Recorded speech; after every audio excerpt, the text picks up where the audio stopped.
Innal hamdalillah nahmaduhu wa nasta'inuhu wa nastaghfiruh wa na'udzu billahi min shururi anfusina wa min sayyiati a'malina may yahdihillahu fala mudilla lahu wa may yudlil fala hadiya lahu wa asyhadu an la ilaha illallah wahdahu la syarika lahu wa asyhadu anna Muhammadan abduhu wa rasuluh. Ya ayyuhalladzina amanu taqullaha haqqa tuqatih wa la tamutunna illa wa antum muslimun. Ya ayyuhan nasu taqu rabbakumul ladzi khalaqakum min nafsin wahidah wa khalaqa minha zawjaha wa batha minhuma rijalan katsiran wa nisaa'a wattaqullaha alladzi tasaaluna bihi wal arham innallaha kana 'alaikum raqiba. Ya ayyuhalladzina amanu taqullaha wa qulu qawlan sadida yuslih lakum a'malakum wa yaghfir lakum dhunubakum wa may yuti'illaha wa rasulahu faqad faza fawzan 'azima. Amma ba'du, fa inna asdaqal hadits kitabullah wa khairal hadi hadi Muhammadin sallallahu alaihi wa alihi wasallam wa syarrul umuri muhdatsatuha wa kullu muhdatsatin bid'ah wa kullu bid'atin dhalalah wa kullu dhalalatin finnar wa ba'du. Ma'asyiral ikhwah wal akhwat fid din rahimakumullah. Alhamdulillah, kembali kita bersyukur kepada Allah Subhanahu wa taala yang memudahkan kita untuk mengadakan majelis ilmu di siang hari ini, yang memudahkan kita untuk mengadakan majelis yang kita berharap kepadanya semoga senantiasa kita diteguhkan di atas nikmat ini, senantiasa kita dimudahkan untuk mengambil manfaat dan petunjuk dari ayat-ayatnya, firman-firmannya dan hadis nabinya Nabi Muhammad sallallahu alaihi wasallam. Ma'asyiral ikhwah wal akhwat fid din rahimakumullah. Apa yang ingin saya sampaikan pada siang hari ini adalah sekedar nasihat, dan nasihat tentu saja bermanfaat bagi orang-orang yang beriman. Sekedar untuk mengingatkan bahwa petunjuk Allah Subhanahu wa taala agar kita mengenal kebaikan-kebaikan dalam agamanya, mengenal kesempurnaan tauhid dan berusaha menerapkannya dalam diri kita, mengenal sebab-sebab yang menyempurnakan keimanan kita, ini adalah anugerah besar yang menjadikan orang yang beramal di atas kesempurnaan iman dan kesempurnaan tauhid tersebut, tentu saja pahala yang didapatkannya berlipat ganda dan melebihi daripada amal-amal perbuatan yang dilakukan oleh orang-orang yang jahil. Inilah kebaikan yang sebenarnya, inilah yang diridhoi oleh Allah Subhanahu wa taala, yang mana kita ketahui bersama makna firman Allah Subhanahu wa taala dalam ayat kedua dari surat Al-Mulk, alladzi khalaqal mauta wal hayata liyabluwakum ayyukum ahsanu amala. Dialah Allah yang menciptakan kehidupan dan kematian supaya menguji siapa di antara kamu yang terbaik amalannya. Maka amalan yang terbaik yang Allah Subhanahu wa taala inginkan dari manusia adalah amalan yang dilandasi dengan ilmu, akidah yang benar, dilandasi dengan tauhid, mengenal Allah Subhanahu wa taala, dilandasi dengan kesempurnaan iman. Inilah yang dipuji oleh Allah Subhanahu wa taala dalam ayatnya yang lain, dalam firman-Nya, afaman assasa bunyanahu ala taqwa minallahi wa ridwan khairun amman assasa bunyanahu ala syafa jurufin harin fanhara bihi fi nari jahannam. Apakah orang-orang yang melandasi bangunannya, menjadikan pondasi bangunannya, bangunan Islamnya di atas ketakwaan kepada Allah Subhanahu wa taala dan keridhaannya, lebih baik daripada orang-orang yang mendirikan bangunannya di tepi jurang kehancuran, yang kemudian bangunannya tersebut akan terjerumus bersamanya ke dalam neraka jahanam. Alhamdulillah, Allah Subhanahu wa taala selamatkan kita dengan belajar akidah yang benar, belajar Islam yang benar. Allah Subhanahu wa taala memuliakan kita dengan tauhid, dengan mengenal nama-nama dan sifat-sifatnya. Yang ini semua akan berpeluang menjadikan amalan-amalan soleh yang kita lakukan bermanfaat. Maka seharusnya saat ini orang-orang yang diberikan bimbingan untuk mengenal jalan sunnah memperbanyak amal kebaikannya. Bukankah syarat-syarat untuk diterimanya amal kebaikan insya Allah sudah kita bisa usahakan maksimal dalam diri kita. Kita sudah kenal tauhid, mengetahui cara-cara mengusahakan keikhlasan, bisa melatih diri kalau ada yang menyimpang segera kita istighfar dan menepis godaan syaitan tersebut. Banyak keutamaan-keutamaan yang Allah berikan kepada kita dengan ilmu. Oleh karena itulah seperti yang saya sering terangkan, al-ilmu itu kata para ulama aqrabut turuqi ila a'zamil ladzat. Jalan yang paling dekat, yang paling pintas untuk mendapatkan kemuliaan yang besar dalam agama. Antum-antum semua dianugerahkan ilmu. Bisa mempelajari petunjuk Allah Subhanahu wa taala. Bisa mengusahakan sebab-sebab yang menyempurnakan keimanan, yang dengan itu akan memberikan pahala yang besar dari Allah Subhanahu wa taala bagi orang yang mengamalkannya. Nah, sekarang saat ini kita banyak lalai, kemudian banyak berandai-andai, lebih daripada mengisi waktu kita dengan hal-hal yang bermanfaat. Kalau kita tanya sama masing-masing diri kita, sama teman kita, apakah Anda mengetahui hidup di dunia ini terbatas? Semua menjawab iya. Apakah kamu mengetahui bahwa kesempatan kita sendiri untuk beramal soleh juga terbatas? Jawabannya iya. Kalau sampai penduduk sorga saja kenikmatan yang mereka dapatkan bertingkat-tingkat, sehingga tentu saja masing-masing orang yang masuk ke dalam sorga saja dia akan iri melihat kenikmatan yang didapatkan oleh orang yang menempati tingkatan yang lebih tinggi. Karena lebih besarnya kenikmatan yang mereka dapatkan, maka tentu saja ini semua menjadi renungan bagi orang-orang yang beriman, bahwa waktu-waktu luang yang diisinya dengan hal yang bermanfaat itu di samping akan meningkatkan keutamaan dirinya, mungkin juga menjadi sebab dia mendapatkan ridha Allah Subhanahu wa taala. Mungkin dengan sebab itu Allah Subhanahu wa taala akan merahmatinya.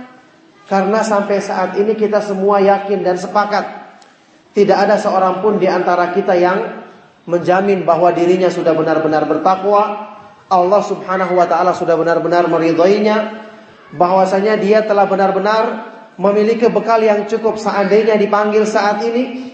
Tidak ada yang bisa menjamin. Salah seorang ulama salaf ada yang mengatakan, "Lau anni a'lamu anna Allah taqabbala minni sajdatan wahidah latamannaitul mauta." Seandainya aku mengetahui bahwasanya Allah Subhanahu wa taala menerima dariku satu salat saja, satu sujud saja. Seandainya aku mengetahui saat ini bahwasanya Allah Subhanahu wa taala telah menerima dariku satu salat, satu sujud saja, maka aku mengangan-angankan kematian saat ini juga.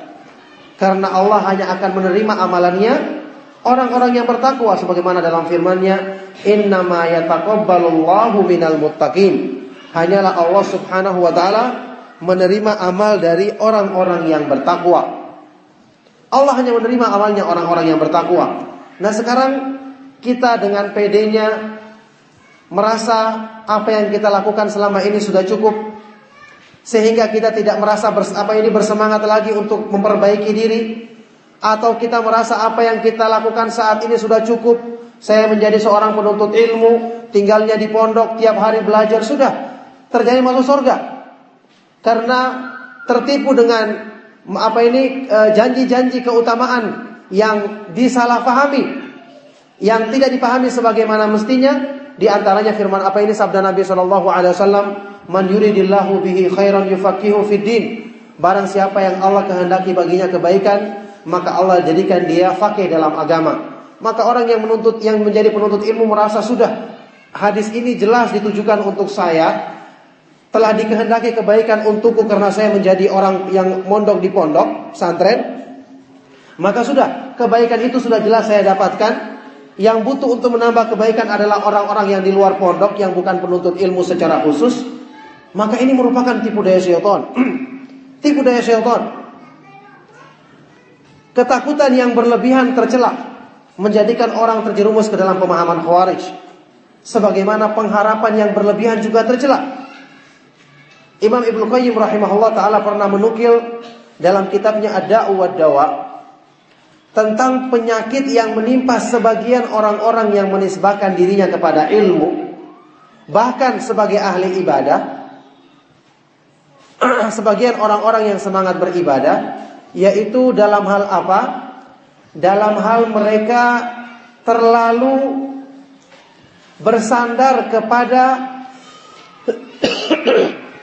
ayat-ayat yang berisi pengharapan pengampunan dari Allah Subhanahu wa taala, sehingga kemudian mereka terkesan meremehkan dosa atau menganggap dirinya sudah baik, yang kemudian mereka merasa hanya dengan mengamalkan amalan tersebut tanpa disertai rasa takut kepada Allah, pengagungan terhadap perintah dan larangannya, pengharapan yang benar, mereka merasa hanya semata-mata mengamalkan hal itu sudah selesai, diampuni dosa-dosanya.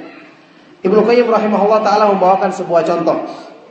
Katanya ada seorang yang dia itu mengaku berilmu. Ini Ibnu Qayyim langsung mengalaminya, jadi bukan cerita khayalan ya. Dan ini kalau terjadi di orang-orang sebelum kita, maka saat ini pun lebih banyak lagi yang terjadi seperti itu. Ada seorang yang berkata kepada beliau tentang keutamaan sebuah zikir dari Nabi Shallallahu Alaihi Wasallam. yakni barang siapa yang mengucapkan zikir ini, hadisnya sahih sekian banyak, 100 kali atau lebih, maka akan dihapuskan dosa-dosanya meskipun sebanyak buih di lautan. Maka orang ini mengatakan, kalaupun dia melakukan banyak dosa maksiat, maka gampang, tinggal mengucapkan zikir ini 100 kali, sudah diampuni semua dosa-dosanya. Ada lagi orang lain yang katanya tinggal di Mekah, tinggal di dekatnya Ka'bah, yang seharusnya orang-orang yang seperti ini dekat dengan petunjuk Allah Subhanahu wa taala. Dia mengatakan apa? Kami kalau berbuat dosa mudah caranya, tinggal berwudu, kemudian tawaf 7 kali keliling Ka'bah, maka selesai. Setelah itu semua dosa-dosa kami diampuni. Semua dosa-dosa kami diampuni. Ini gambaran orang-orang yang paham dalil, mengerti ilmu, tetapi syaitan menjerumuskan mereka dari segi kesalahpahaman atau gurur. Tertipu dengan diri mereka sendiri, sehingga salah paham dalam memahami sebagian dari syariat Allah Subhanahu wa taala, ayat-ayat Al-Qur'an maupun hadis-hadis Nabi sallallahu alaihi wasallam. Padahal ini dicela oleh Allah Subhanahu wa taala dalam Al-Qur'an. Ya ayyuhal insanu ma gharraka bi rabbikal karim. Wahai manusia, apakah yang memperdaya kamu dari Allah Subhanahu wa taala yang maha mulia? Kenapa kamu sampai terpedaya oleh syaitan, sehingga yang seharusnya kamu orang yang berilmu mengagungkan syiar-syiar Allah, perintah dan larangannya, karena kamu mengenal Allah, mengenal karunia-Nya yang demikian besar, mengenal limpahan nikmat-Nya yang demikian banyak, mengenal nama-nama dan sifat-sifatnya, seharusnya kamulah orang yang paling mengagungkan Allah Subhanahu wa taala, tapi justru kenapa kamu menjadi orang yang meremehkan perintah dan larangannya? Maka ini merupakan nasihat bagi kita semua, bahwa seharusnya orang yang paling benar sikapnya dalam menyikapi agama ini adalah orang-orang yang berilmu. Adalah orang-orang yang berilmu. Orang yang paling mengenal Allah Subhanahu wa taala, dialah yang paling takwa kepadanya. Tapi kenapa kita yang, atau kebanyakan dari kita yang sudah belajar lama, sudah pernah mondok di pesantren, sudah mengikuti pengajian, ada yang sebagian sudah diberikan anugerah berumah tangga, yang dalam rumah tangganya dia bisa menegakkan tauhid, bisa mendidik anak-anaknya dengan baik, tapi ternyata kita dapati motivasi kebaikan dalam dirinya, atau bahkan pemikiran-pemikiran yang tidak benar masih juga dimiliki oleh orang-orang ini. Ini adalah suatu perkara yang aneh. Mana bukti kemanfaatan daripada ilmu terhadap orang-orang yang seperti ini? Kenapa justru dia terpedaya dengan ayat-ayat Al-Quran ataupun hadis-hadis Nabi Sallallahu Alaihi Wasallam yang seharusnya justru menyadarkan dia akan kebesaran Allah Subhanahu wa taala yang seharusnya membuat dia semakin semangat dalam melaksanakan amalan soleh, sebagaimana ucapannya Hasan Al-Basri rahimahullah taala, innal mu'mina ahsana adh-dhanna bi rabbih fa ahsana al-amal wa innal munafiqa asa'a adh-dhanna bi rabbih fa asa'a al-amal. Orang yang beriman itu karena dia bersangka baik kepada Allah, berharap baik kepada Allah, maka dia memperbaiki amalnya. Sementara orang yang munafik karena dia bersangka buruk, berharap buruk kepada Allah, maka itu pun membuat dia menjadikan buruk amalan-amalan perbuatannya. Na'udzubillahi min dzalik. Maka ayyuhal ikhwat wal akhwat fi din rahimakumullah, ketahuilah bahwasanya seseorang yang dimuliakan oleh Allah Subhanahu wa taala dengan memahami agamanya, ini kita ketahui adalah kemuliaan yang sangat tinggi. Benar-benar orang-orang yang dipilih oleh Allah Subhanahu wa taala di kalangan manusia. Ini adalah warisan para nabi alaihi wassalatu wassalam. Hanya orang-orang yang tinggi dan mulia yang pantas mendapatkannya. Maka oleh karena itu seharusnya seorang penuntut ilmu menjadikan ilmu yang difahaminya sebagai kesempatan untuk meraih keutamaan yang besar dari Allah Subhanahu wa taala. Bayangkan, kebanyakan dari para ulama salaf, saya juga pernah nukilkan dalam kajian kita, seperti keterangannya Imam Ibn Rajab Al-Hambali rahimahullah taala, menyatakan bahwa menuntut ilmu itu lebih utama daripada nawafilul ibadah, ibadah-ibadah yang bersifat anjuran. Menuntut ilmu melebihi keutamaannya ibadah-ibadah yang anjuran dalam Islam. Setelah amalan-amalan yang wajib, yang paling utama adalah menuntut ilmu. Saya pernah nukilkan Imam Ahmad bin Hanbal rahimahullah ta'ala sampai meninggalkan salat-salat sunnah yang dilakukannya, ibadah-ibadah sunnah yang dilakukannya kalau dikunjungi oleh Imam Abu Zur'a Ar-Razi, karena dia mengutamakan untuk mudzakarah, mengulangi pelajaran ilmu dengan imam besar ini. Kemudian para ulama yang lainnya, ketika mereka dinasihati untuk meninggalkan thalabul ilmi agar lebih bisa konsentrasi dengan ibadah, mereka justru menyanggah dan mengatakan bahwa amal menuntut ilmu dan menyebarkannya kepada manusia lebih utama daripada amal-amal yang lainnya. Kita kenal bersama nasihat yang sangat berharga dari Imam Darul Hijrah, Imam Malik bin Anas Ibnu Abi Amir Al-Asbuhi. Imam Malik, imamnya penduduk atau kota Madinah, kota Rasulullah sallallahu alaihi wasallam.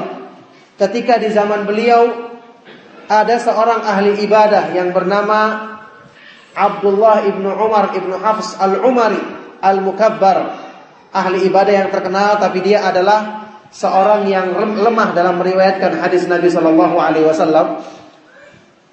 Ketika ahli ibadah ini menulis sebuah nasihat tertulis kepada Imam Malik untuk menasihati beliau agar mengurangi kegiatan menyampaikan ilmu hadis, ilmu sunnah, karena Imam Malik disibukkan setiap hari dengan menerima para penuntut ilmu dari berbagai daerah yang berkunjung ke kota Nabi sallallahu alaihi wasallam, yang kemudian mereka juga ingin berkunjung ke Makkah, kota suci Makkah, yang mestinya mereka menyempatkan diri untuk singgah ke Madinah, kota Nabi sallallahu alaihi wasallam, karena keutamaan salat di Masjid Nabawi. Setelah itu mereka akan datang kepada Imam Malik untuk mendengarkan hadis Rasulullah sallallahu alaihi wasallam, yang Imam Malik merupakan disebut-sebut sebagai imam, termasuk imam yang paling utama di zamannya dalam meriwayatkan hadis Nabi sallallahu alaihi wasallam. Akhirnya dengan kegiatan ini salah seorang ulama di zaman beliau yang juga tinggal di Madinah, yang ulama ini sibuk dengan ibadah, mengamalkan amalan-amalan soleh di Masjid Nabawi, menulis surat kepada Imam Malik untuk menasihati beliau agar mengurangi kegiatan menyampaikan ilmu hadis dan memberikan waktu untuk mengisi diri dengan ibadah, berzikir dan ketaatan-ketaatan lainnya kepada Allah Subhanahu wa taala. Tentu saja kalau kita membicarakan para imam ahli sunnah, kita ketahui mereka itu rajin dalam melaksanakan ibadah-ibadah sunnah seperti Imam Malik. Cuman karena ahli ibadah yang menasihatinya ini ingin Imam Malik itu mencurahkan mayoritas waktunya untuk ibadah, karena dia merasa inilah yang paling utama. Akhirnya dia menasihati Imam Malik dengan nasihat tersebut. Kemudian dijawab oleh Imam Malik nasihat tadi dengan jawaban yang sangat bijaksana, yang menunjukkan kepada kita bagaimana tingginya dan mulianya kedudukan orang-orang yang diberi anugerah memahami petunjuk Allah Subhanahu wa taala dan mengamalkannya.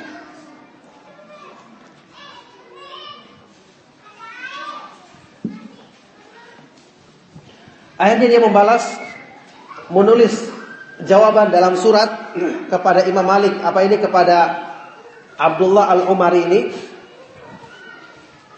Dia mengatakan,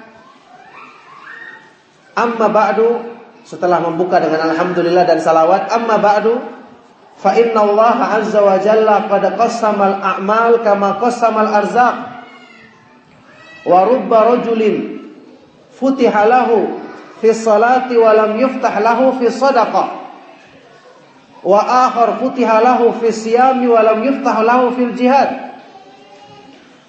Amma ba'du, adapun selanjutnya, maka sesungguhnya Allah Subhanahu wa taala telah membagi-bagi amal-amal kebaikan bagi manusia sebagaimana Allah membagi-bagi rezekinya. Sehingga ada orang yang dia diberi taufik untuk semangat melaksanakan sholat, tapi dia tidak diberi taufik untuk semangat dalam bersedekah misalnya. Ada orang lain yang semangat berpuasa, tapi dia tidak diberi taufik untuk kuat dalam berjihad di jalan Allah Subhanahu wa taala. Kata Imam Malik, wa qad raditu bima qasama Allah wa talabul ilmi min afdhalil a'mal wa qad raditu bima qasama Allah li. Dan menuntut ilmu menyebarkannya termasuk amal yang paling utama, kata beliau, dan sungguh aku telah ridha dengan pembagian yang Allah berikan kepadaku. Wa ma ra'aitu ma ana fihi biduni ma anta fihi, dan aku tidak menganggap apa yang aku lakukan ini kedudukannya di bawah daripada amal yang engkau lakukan. Wa arju ayyakuna kilana ala khairin wa bar, dan aku berharap kita berdua senantiasa di atas kebaikan dan ketaatan kepada Allah Subhanahu wa taala. Ucapan ini dinukil oleh Ibnu Abdul Bar dan disebutkan sebagai pujian atas jawaban Imam Malik bin Anas rahimahullah ta'ala, di mana dengan ilmu, orang-orang yang berilmu itu mengetahui kemuliaan-kemuliaan suatu amal untuk dia melihat apa yang Allah berikan kepadanya, maka dengan itu dia maksimalkan untuk memperbaiki amalan-amalan tersebut agar dia mendapatkan keutamaan dari Allah Subhanahu wa ta'ala. Ini jawaban yang agung. Perhatikan, beliau mengatakan ada orang yang diberikan padanya taufik untuk semangat melaksanakan sholat, tapi ada orang lain tidak seperti itu. Maka kita melihat kemampuan diri kita. Saat ini ada orang-orang yang dia merasa sulit bangun malam, dia sudah berusaha. Kalaupun dia melaksanakan sholat mungkin dia merasa ngantuk. Alhamdulillah, pintu kebaikan tidak tertutup. Dengan ilmu kita bisa menyelesaikan masalah ini. Bukankah Rasulullah SAW pernah memberi wasiat kepada dua orang sahabat paling tidak, Abu Hurairah dan Abu Dzar, untuk melakukan beberapa amalan soleh, di antaranya wa antutira qabla antanam. Kamu berwitir sebelum kamu tidur. Subhanallah, berwitir 3 rakaat sebelum tidur. Bagi orang-orang yang merasa dirinya tidak mampu bangun malam, berwitir di akhir malam, yang meskipun sudah kita ketahui witir di akhir malam jelas lebih utama, karena ada perintah dari Nabi SAW, ij'alu akhir salatikum bil laili witran, jadikanlah akhir salatmu di malam hari dengan salat witir. Tetapi kalau orang merasa dirinya tidak mampu agar dia tidak luput dari keutamaan salat malam, maka ada bimbingan dari sunnah Nabi SAW untuk menyelesaikan masalahnya. Setidaknya dengan dia bisa berwitir sebelum tidur, yang ini dilakukan oleh beberapa sahabat yang mulia. Dengan itu dia mendapatkan keutamaan salat malam. Kemudian di amal-amal yang lain dia bisa memaksimalkannya. Ada orang yang diberi keutamaan dengan sedekah, orang lain tidak mampu. Maka orang ini dia mengetahui disinilah dia bisa manfaatkan dengan baik, sebaik-baiknya untuk bersedekah. Ini seperti kisah yang disebutkan tentang Abdullah bin Mas'ud radhiyallahu taala anhu. Dan juga ini terjadi di kalangan sahabat yang lainnya. Disebutkan dalam riwayat Abdullah bin Mas'ud radhiyallahu taala anhu termasuk sahabat yang tidak begitu kuat berpuasa sunnah. Karena beliau memberi alasan kalau beliau berpuasa sulit untuk membaca Al-Quran, padahal dia adalah ahli Quran. Membuat dia lemah dan tidak begitu maksimal dalam mentadaburi merenungkan Al-Quran. Maka dengan ini beliau mengurangi puasa, tetapi memaksimalkan membaca Al-Quran. Maka subhanallah, mereka mengetahui tempat-tempat yang di situ berpeluang untuk mereka dapatkan ridha Allah Subhanahu wa taala. Tidak mesti kita memaksakan diri kita harus bisa mengamalkan semua dengan baik. Tentu saja kalau amalan-amalan yang wajib, kita mesti memiliki bagian dari hal tersebut. Tetapi dalam amalan-amalan yang bersifat sunnah, hendaknya kita memilih untuk diri kita amal yang kita akan berusaha untuk menetapinya, memperbaiki dengan sebaik-baiknya, daripada kita berangan-angan, berhayal-hayal, sementara iman itu laisa bitamanni, bukan dengan angan-angan, walaisa bitahalli, dan bukan cuma sekedar dengan mengaku-ngaku atau menghiasi diri saja tanpa amalan soleh. Iman itu adalah syai'un waqara fil qalbi wa saddaqathul a'mal, sesuatu yang menancap dalam hati yang dibuktikan dengan amal perbuatan manusia. Maka subhanallah, dengan ilmu sebenarnya terbuka kesempatan bagi kita untuk meraih ridha Allah Subhanahu wa taala, untuk meraih kemuliaan-kemuliaan dalam agamanya. Maka mengapa kita terlalu panjang angan-angan berpikir tentang dunia yang berlebihan, padahal sudah kita ketahui itu juga tidak bermanfaat bagi kita. Mengapa kita disibukkan diri dengan hal-hal yang tidak bermanfaat, padahal amal-amal kebaikan yang seharusnya kita lakukan untuk memuliakan diri kita dan meningkatkan kedudukan kita di sisi Allah Subhanahu wa taala banyak yang bisa kita lakukan. Subhanallah, dalam hal ini khusus bagi wanita muslimah. Khusus bagi wanita muslimah, Allah Subhanahu wa taala muliakan mereka dengan banyak amalan-amalan soleh yang kalau kita perhitungkan atau kita pertimbangkan secara zahir, amalan-amalan mereka yang mereka lakukan lebih ringan dan lebih mudah daripada yang harus dilakukan oleh kaum laki-laki.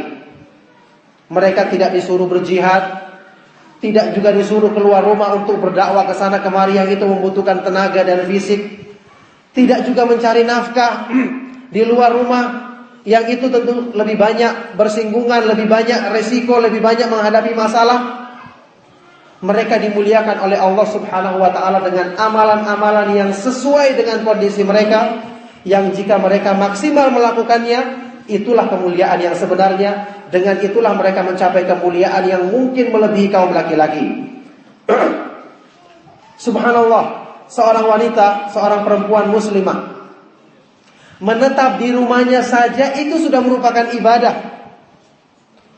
Bahkan itu merupakan hukum asalnya mereka. Karena al-qarar fil bait, kata para ulama, azimatun syar'iyyah, hukum asal syar'i bagi wanita. Berdasarkan keumuman firman Allah Subhanahu wa taala, wa qarna fi buyutikunna wa la tabarrajna tabarrujal jahiliyatil ula. Hendaknya kalian menetap di rumah-rumah kalian dan janganlah kalian berdandan atau berhias seperti perbuatan wanita-wanita jahiliyah yang terdahulu. Menetap di rumah saja kalau diniatkan untuk melaksanakan perintah Allah, maka mendapat pahala bagi mereka, kaum perempuan. Bagaimana kalau amal soleh yang agung ini diperbaikinya, berusaha untuk dimaksimalkan manfaatnya, dengan kesempatan tersebut digunakan untuk membaca Al-Quran, untuk mengurus rumah tangganya dengan sebaik-baiknya, mendidik anak-anaknya, atau berbakti kepada orang tuanya yang belum memiliki suami, melakukan amalan-amalan yang bermanfaat, maka ini pahala di atas pahala, keutamaan yang besar yang mungkin tidak diberi kesempatan untuk mendapatkannya orang-orang lain yang tidak memahami masalah ini. Ini keutamaan yang seharusnya membuat dia bersyukur karena diberikan kemudahan untuk mendapatkan kedudukan yang tinggi di sisi Allah Subhanahu wa taala dengan amalan-amalan yang relatif lebih ringan tersebut. Kemudian kalau dia terpaksa keluar rumah maka dia memakai hijab. Maka karena ini berhubungan dengan hijab yang merupakan penjagaan bagi dirinya, kehormatan bagi dirinya, maka subhanallah alangkah agungnya kalau dia berusaha meraih keutamaan yang paling sempurna dalam hijab dengan dia berusaha memakai hijab yang sebaik-baiknya, yang menutupi semua auratnya, yang benar-benar terwujud padanya hijab yang sempurna, maka ini tentu saja akan memudahkan ridha Allah Subhanahu wa taala diturunkan kepada seorang perempuan muslimah yang demikian sifatnya.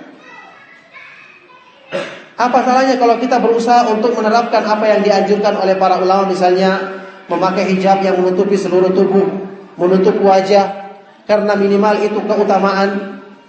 Atau kita berusaha memenuhi hijab yang lebih disyariatkan lagi seperti yang dianjurkan oleh para ulama. Bahkan sebagian dari mereka seperti Syekh Al-Albani rahimahullah ta'ala mengatakan hijab yang paling sesuai dengan syar'i adalah memakai seperti model abaya, karena itu lebih luas dan lebih sesuai dengan menutupi aurat dan lebih menjauhkan dari fitnah. Meskipun tidak diwajibkan, tapi ini lebih sempurna. Dan tentu saja orang-orang yang ingin mengharapkan pahala dari Allah Subhanahu wa ta'ala, keutamaan darinya, akan mengusahakan yang terbaik untuk dirinya. Kalau dia merasa ibadah-ibadah sunnahnya kurang, puasa sunnahnya kurang, sedekahnya juga kurang, sholat sunnahnya juga terbatas, sholat malamnya juga sulit dilakukan, maka dia mencari kebaikan dari sisi yang lain yang mampu dilakukannya, agar dia tetap bisa meraih kedudukan yang tinggi di hadapan Allah Subhanahu wa ta'ala. Karena innallaha qassamal a'mal kama qassamal arzaq, kata Imam Malik bin Anas dalam ucapannya tadi. Allah telah membagi-bagi amal kebaikan bagi manusia sebagaimana Allah Subhanahu wa ta'ala membagi-bagi rezekinya. Nah, inilah manfaat ilmu. Inilah cara mengusahakan kebaikan dari ilmu yang kita pelajari. Kita merasa punya kekurangan, segera kita beristighfar kepada Allah, kemudian kita sempurnakan kekurangan-kekurangan kita dari kebaikan yang lain. Karena kita ingat, di samping keutamaan ini besar, juga kita ketahui amal-amal perbuatan, amal-amal baik itu manfaatnya di akhirat nanti adalah untuk menambal kekurangan dari amalan-amalan yang wajib. Di samping juga nanti kalau ternyata kita punya banyak kesalahan di hadapan Allah Subhanahu wa ta'ala, maka jika ditimbang amal perbuatan-perbuatan kita ternyata masih punya banyak kelebihan-kelebihan dari amal-amal ibadah sunnah yang kita lakukan, maka dengan ini kita berharap timbangan amal kebaikan kita lebih berat untuk kita selamat dari azab Allah Subhanahu wa ta'ala. Demikian agung dan luasnya karunia Allah Subhanahu wa ta'ala. Demikian besarnya nikmat penuntut ilmu, karena dengan itu kita bisa mencapai kemuliaan-kemuliaan dari Allah Subhanahu wa ta'ala dengan jalan yang tidak terlalu berat. Seperti yang saya katakan tadi, ucapannya Ibnu Qayyim rahimahullah ta'ala, al-ilmu aqrabut turuqi ila a'dhamil ladzat. Ilmu itu adalah jalan pintas yang terdekat untuk mencapai kemuliaan yang sebesar-besarnya. Maka subhanallah, ini renungan yang agung. Mungkin kita pernah dengarkan bersama kisah dari salah seorang ulama salaf yang terkenal, Abdullah ibnul Mubarak al-Marwazi. Dan kisah ini pernah Anda sebutkan dalam pengajian kita. Beliau tinggal di daerah Moro, di wilayah Khurasan. Tetapi kebanyakan, dan beliau kita ketahui adalah seorang pedagang yang selalu mengiring barang-barang dagangan ke wilayah Haramain, ke Mekah untuk dijual, yang keuntungannya itu beliau gunakan untuk bersedekah, berjihad, dan melakukan kebaikan-kebaikan di jalan Allah Subhanahu wa ta'ala, termasuk membiayai orang-orang yang melaksanakan haji dan umrah, dan kebaikan-kebaikan yang lainnya. Yang karena inilah beliau dipuji sebagai orang yang jumi'at fihi khisalul khair, terkumpul padanya semua sifat-sifat kebaikan.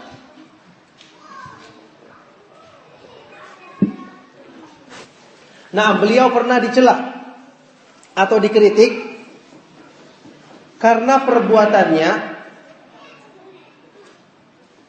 melakukan atau menyebarkan sedekah harta yang dimilikinya bukan di wilayah tempat tinggalnya sendiri, tapi justru dia menyebarkannya di wilayah Kufah, Basrah, yakni di tempat-tempatnya para ulama ahlul hadis di zaman beliau. dibagi-bagikan untuk para ulama seperti Fudail ibn Iyad, kemudian Ismail ibn Ulayyah, Ismail ibn Ibrahim ibn Miksam, Syu'bah ibn Hajjaj, dan para ulama yang lainnya. Maka beliau ditegur, dicela kenapa dia justru membagi-bagikan sedekahnya sebagian besar kepada orang-orang di luar wilayah Khurasan, sementara orang-orang miskin di Khurasan juga banyak, dan tentu beliau bersedekah di Khurasan tapi tidak sebanyak yang diberikannya di luar wilayah tersebut. Maka ternyata beliau menjawab pertanyaan ini dengan fikih yang tinggi. Beliau tidak ingin sekedar bersedekah saja, tapi sedekahnya bernilai tinggi. Mungkin untuk istilah kita dalam peribahasa kita, sekali merangkul dayung 2-3 pulau terlampaui. Sekali bersedekah langsung mendapatkan amal banyak kebaikan. Apa kata beliau? Beliau menyebutkan, Inilah a'rifu, sesungguhnya aku mengetahui kedudukan sebagian kaum, yaitu para ulama yang disibukkan dengan menyampaikan sunnah Nabi SAW di zamannya, yang mereka itu jelas tidak punya pekerjaan, karena lain dengan zaman sekarang. Kalau zaman sekarang kita tidak disibukkan waktu kita 24 jam untuk menghafal dan menyebarkan ilmu sunnah sebagaimana para ulama yang terdahulu. Kita masih punya kesempatan untuk mencari nafkah, menulis, kemudian mengajar juga di sekolah-sekolah yang dengan itu mencukupi kebutuhan kita. Tapi mereka dulu kalau menyampaikan ilmu itu total waktunya semua dicurahkan. Nah kata beliau, aku mengetahui mereka-mereka ini yang kalau seandainya mereka itu disuruh cari nafkah, sebagian waktu cari nafkah, sebagiannya menyebarkan ilmu, tidak cukup. Ilmu yang mereka miliki terlalu banyak sehingga kalau waktunya harus dibagi dengan mencari nafkah, maka akan banyak ilmu yang akan terlalaikan untuk disampaikan kepada umat. Tapi mereka bersamaan dengan itu mereka juga punya tanggungan keluarga. Maka Imam Ibnu Mubarak mengatakan, dengan mencukupi kebutuhan mereka akan bisa berkonsentrasi menyampaikan sunnah Nabi SAW. Maka beliau pun melakukan ini, dan beliau mengucapkan ucapannya yang terkenal di situ, wala a'lamu ba'da nubuwati darajatan afdhala min bathil ilmi, dan aku tidak mengetahui setelah tingkatan kenabian yang lebih utama daripada kedudukannya orang-orang yang menyebarkan ilmu. Syahidnya di sini menggambarkan kepada kita bahwa para ulama itu beramal dengan berusaha memaksimalkan pahalanya pada amal tersebut. Kalau orang jahil, mungkin dia punya kelebihan harta, dia sekedar bersedekah, sudah kasih. Siapa saja yang terima tidak diurusinya, apakah yang berhak atau tidak berhak. Mungkin nanti sedekahnya sia-sia. Atau dia bersedekah membangun sesuatu yang kalaupun ada manfaatnya, manfaat duniawi semata-mata, pahalanya pun sesuai dengan dunia tersebut. Atau dia melakukan kebaikan-kebaikan, tapi mungkin dia memaksa diri, dia tidak mengetahui mungkin potensi dirinya itu lebih bagus kalau membaca Al-Quran dibandingkan berpuasa, tapi dia memaksa dirinya harus banyak berpuasa sehingga lemah dalam ibadah yang lainnya. Dia tidak memahami fikih dalam ibadah. Atau kemudian dia berpotensi misalnya untuk lebih kuat dalam melaksanakan sholat malam, sehingga dengan itu dia bisa meraih ridha Allah Subhanahu wa ta'ala, tapi dia tidak memahami keadaan dirinya sehingga dia tidak memanfaatkan dengan maksimal kebaikan tersebut. Dan begitu seterusnya. Nah ternyata para ulama salaf mereka memilih-milih dalam beramal. Mereka mengetahui dan berusaha mencari sebab-sebab yang mendatangkan ridha Allah Subhanahu wa ta'ala dengan meningkatkan kualitas amal tersebut. Berusaha dengan satu amal bisa mendapatkan kebaikan yang banyak. Maka ini termasuk di antara keutamaan ilmu. Dengan ilmu seseorang bisa menerapkan prinsip ekonomi dalam beramal. Berusaha dengan usaha yang kecil mendapatkan pahala yang sebesar-besarnya. Ini kata Imam Ibnu Qayyim rahimahullah ta'ala, al-ilmu qillatul amali wa kathratul ajr. Ilmu itu menjadikan amal yang sedikit pahalanya berlipat ganda di hadapan Allah Subhanahu wa ta'ala. Karena dengan ilmu orang akan memperbaiki akidahnya. Akidah yang benar akan meningkatkan pahala amalnya. Dengan ilmu orang akan memperbaiki sunnah-sunnah dalam ibadahnya. Itu pun akan meningkatkan pahala amalannya. Dan banyak keutamaan-keutamaan yang lainnya. Maka subhanallah kalau masing-masing kita berpikir dengan ini, maka insya Allah segala kekurangan-kekurangan yang kita lakukan mungkin bisa kita tutupi dengan mencari ridha Allah Subhanahu wa taala di tempat-tempat yang lain yang Allah Subhanahu wa taala mudahkan bagi kita untuk melaksanakan kebaikan-kebaikan tersebut. Maka oleh karena itulah di sini, karena ini pengajian muslimah, ibu-ibu muslimah, akhwat muslimah, maka pesan khusus untuk para akhwat rahimakunallah, a'azzakunallah, bahwa ketahuilah kemuliaan antunna, kemuliaan para akhwat sekalian adalah dengan menjalankan syariat Allah Subhanahu wa taala yang berhubungan dengan akhwat. Kalian bersyukur dan ridha terhadap ketentuan Allah Subhanahu wa taala, kalian dijadikan sebagai akhwat. Kemudian dimuliakan dengan berbagai macam amalan-amalan ibadah yang demikian tinggi keutamaannya, yang demikian besar untuk menjadi sebab meraih ridha Allah Subhanahu wa taala. Ketahuilah bahwasanya dengan berusaha maksimal saja menetap di rumah, apalagi kalau ditambah dengan kegiatan-kegiatan yang bermanfaat lainnya, maka pahalanya akan sangat besar, yang mungkin hal ini tidak bisa dicapai oleh kaum laki-laki jika mereka hanya menetap di rumah. Bukankah Rasulullah SAW bersabda dalam sebuah hadis riwayat Ibnu Khuzaimah yang sahih, "Innal mar'ata 'auratun fa idza kharajat istashrafaha asy-syaitan wa aqrabu ma yakunu min rabbiha wa hiya fi qa'ri baitiha." Sesungguhnya perempuan itu adalah aurat, maka kalau dia terlalu sering keluar rumah, maka syaitan akan mengawasinya dan menyesatkannya. Dan keadaannya yang paling dekat kepada Allah Subhanahu wa taala adalah ketika dia berada di tengah-tengah rumahnya. Subhanallah, dia menetap di rumahnya itu adalah ibadah. Dia meniatkan menetapnya di rumah adalah karena menjalankan perintah Allah Subhanahu wa taala, itu adalah sebab dia mencapai keutamaan. Maka ini adalah satu hal yang harusnya disadari, apalagi oleh orang-orang yang berilmu. Mungkin dengan sebab kita menetap di rumah, berusaha untuk mengurangi urusan-urusan kita di luar rumah, dengan sebab ini Allah Subhanahu wa taala meridhai kita, melimpahkan rahmatnya kepada kita, sehingga dengan itu kita selamat dari ancaman yang disebutkan oleh Nabi SAW dalam hadis yang dikenal insyaallah oleh para ikhwan dan akhwat sekalian. Uritun nara fa idza aktsaru ahliha an-nisa. Ditampakkan kepadaku neraka, maka serta-merta aku dapati kebanyakan penghuninya adalah kaum perempuan. Apakah tidak khawatir kita termasuk ke dalam golongan mereka? Karena dikatakan mayoritas penghuninya adalah kaum perempuan. Kita bukan para sahabiah yang hidup di zamannya Nabi SAW yang telah diakui tentang keimanan mereka, sehingga insya Allah mereka adalah termasuk penduduk surga. Bukan juga kita hidup di zamannya tabi'in yang masih dekat dengan petunjuk kebaikan, yang masih banyak orang-orang yang mulia, yang generasi ini pun kemungkinan besar mereka adalah sebagian besarnya penghuni surga. Setelah itu tabi'ut tabi'in, dan masih banyak generasi-generasi sebelum kita. Kalau kita hitung, sudah terlalu banyak orang-orang yang soleh, wanita-wanita yang soleh yang mendahului kita, yang mungkin mereka sudah menempati tempat posisi-posisi di surga dengan taufik dari Allah Subhanahu wa taala, yang berarti dengan itu menunjukkan peluang kita sudah semakin sedikit. Apakah ini tidak membuat kita berpikir untuk mengusahakan sebab yang menyelamatkan diri kita, yang membuat kita mendapatkan ridha Allah Subhanahu wa taala untuk selamat dari ancaman tersebut?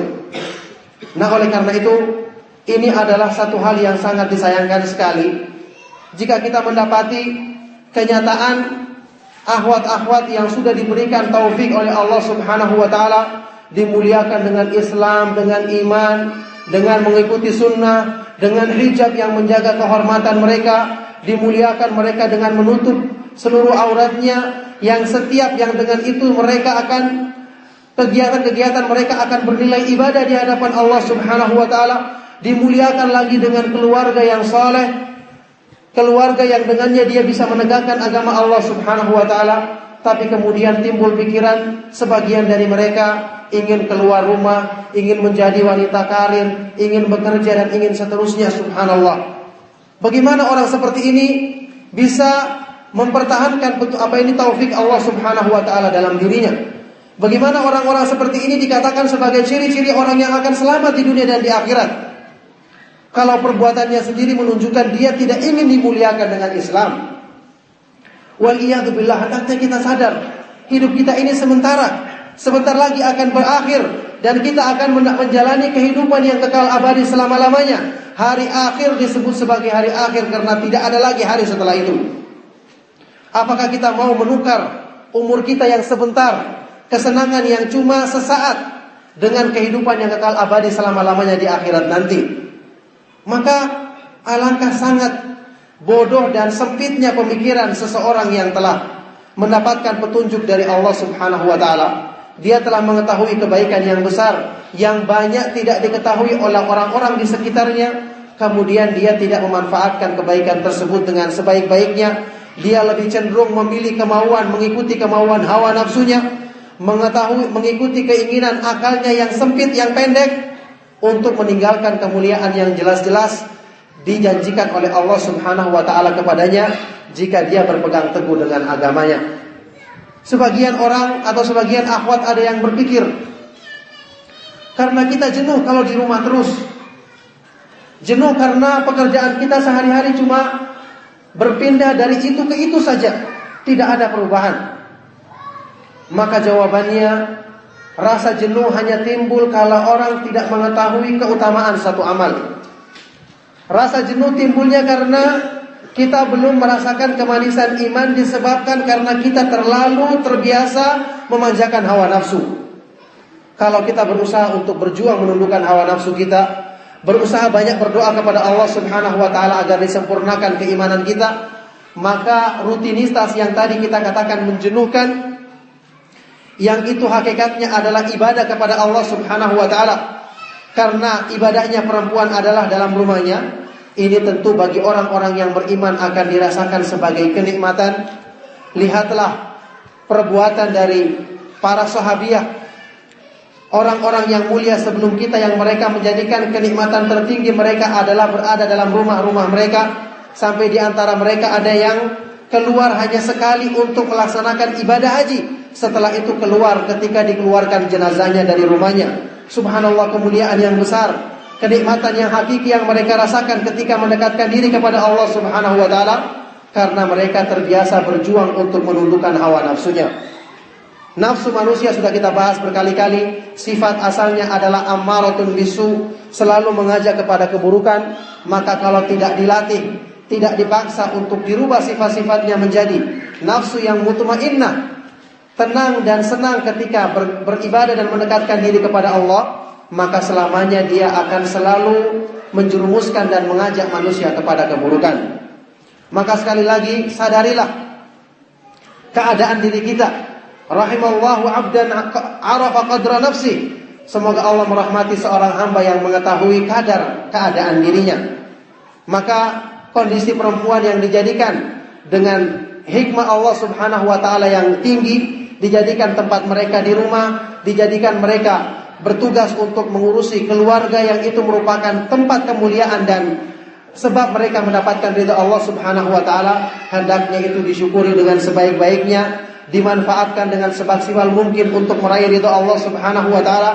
Terapkan ilmu yang telah kita pelajari padanya, maka dengan sebab itu insyaallah kita akan mendapatkan kemuliaan-kemuliaan dan keutamaan dari Allah Subhanahu wa taala, serta punya kesempatan besar untuk menjauhi ancamannya, termasuk ke dalam golongan mayoritas penghuni, mayoritas kaum perempuan yang menjadi penghuni neraka karena kufurnya mereka terhadap nikmat nikmat yang Allah Subhanahu wa taala berikan kepada mereka, yaitu kufur terhadap kebaikan suaminya, atau mereka lalai dari melaksanakan tugas dan tanggung jawab mereka sebagai ibu rumah tangga dengan sebaik-baiknya. Nah, oleh karena itu ini sederhana, tetapi disinilah letak kemuliaan, dan disinilah cara seseorang yang berilmu berpikir untuk memuliakan dirinya. Oleh karena itu godaan syaitan ditepis. Syaitan hanya akan mengajak kepada keburukan. Innama ya'murukum bisu'i wal fahsya. Syaitan itu hanya memerintahkan kepada keburukan dan perbuatan-perbuatan yang keji. Maka hendaknya kita menyadari Allah Subhanahu wa taala telah menempatkan masing-masing manusia sesuai dengan keadaannya masing-masing, dan Allah Subhanahu wa taala memberi kesempatan kepada kita untuk beramal soleh dengan sebaik-baiknya agar mendapatkan ridhanya. Oleh karena itu dengan nikmat ilmu ini kita syukuri, kita pahami kemudian kita amalkan sebaik-baiknya dalam kehidupan kita, khususnya bagi kaum perempuan yang Allah Subhanahu wa taala berikan sekian banyak kemuliaan kepada mereka dengan hijab, dengan amalan-amalan yang utama yang dari tangan-tangan mereka lah lahir dengan izin Allah Subhanahu wa taala para ulama-ulama besar, pembaharu dalam Islam, para ulama penghafal hadis Rasulullah sallallahu alaihi wasallam. Imam Bukhari lahir dari seorang ibu yang soleh, Imam Ahmad bin Hanbal, Imam Syafi'i dan semua para a'imah yang lainnya. Mereka memang tidak terkenal karena memang bukan tempatnya mereka untuk dikenal oleh orang-orang yang selain mahramnya atau selain suaminya. Mereka memang tidak nampak karena Allah Subhanahu wa taala mensyariatkan bagi mereka hijab yang menutupi dirinya. Tapi keutamaan di hadapan Allah Subhanahu wa taala, siapa yang nanti paling merasakannya? Bukankah amal perbuatan dari anak tersebut, jika itu bimbingan dari orang tuanya, maka keutamaan dan kemuliaannya juga sampai kepada orang tuanya. Karena anak merupakan usaha dari orang tuanya, sebagaimana sabda Rasulullah sallallahu alaihi wasallam, "Wa inna waladahu min kasbi." Sesungguhnya anak itu adalah usaha dari orang tuanya. Subhanallah, Imam Bukhari penghafal hadis yang dengan sebab usahanya dengan izin Allah Subhanahu wa taala kita sekarang mengenal hadis-hadis yang sahih dari Rasulullah sallallahu alaihi wasallam, sebagaimana juga usaha para a'imah yang lainnya dengan taufik dari Allah Subhanahu wa taala.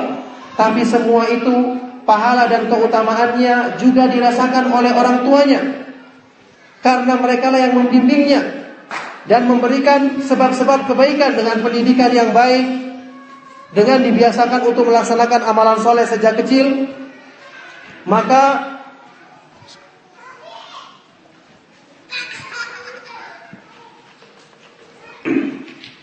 pahala-pahala dan keutamaannya tentu akan sampai dengan sendirinya kepada orang tuanya. Yang ini menunjukkan kepada kita bagaimana besarnya kemuliaan yang Allah Subhanahu wa taala berikan kepada seorang perempuan muslimah yang dia menetap di rumahnya mengharapkan ridha Allah Subhanahu wa taala, mendidik anaknya dengan sebaik-baiknya, kemudian melahirkan para ulama pembela sunnah, para ulama yang menjadi penyebar petunjuk Allah Subhanahu wa taala. Maka keagungan demi keagungan akan didapatkannya dan kemuliaan di hadapan Allah Subhanahu wa taala nanti akan diraihnya. Oleh karena itu semua ini hendaknya kita sadari, dan hendaknya kemuliaan ini jangan sampai ditutupi oleh tipu daya syaitan yang ingin memalingkan manusia dari kebenaran, dari jalan Allah Subhanahu wa taala, dan ingin memalingkan kaum perempuan dari kemuliaan mereka dengan tipu daya dan propaganda-propaganda yang buruk, yang mestinya ini jauh dari pikirannya orang-orang yang menuntut ilmu, orang-orang yang memahami kemuliaan dan keagungan agama Allah Subhanahu wa taala.